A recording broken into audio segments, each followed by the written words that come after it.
ஒன்று ஊஃபர் இது பார்த்திங்கன்னா ஏவி வந்துட்டு இது வேறு கம்ப்ளைண்ட் வந்திருக்கு. இதில் வந்துட்டு பார்த்திங்கன்னா இந்த ஏவி பின் எடுக்கிறேன்னு சொல்லிட்டு உடச்சிருக்காங்க. ஸோ அதை எப்படி எடுக்குன்றதை பார்க்கலாம். இந்த மாதிரி பின் எடுத்திருக்கேன். அந்த பின்னில் வந்துட்டு ஹீட் பண்ணிவிட்டு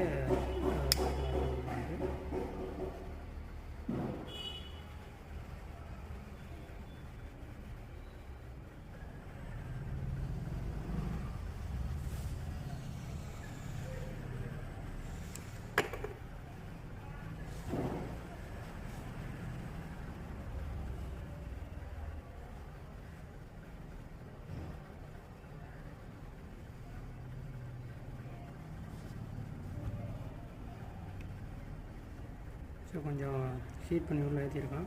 கொஞ்சம் ஆட்டும் பார்க்கலாம். இழுக்கிறேன், அதுக்கு வந்துடுச்சு.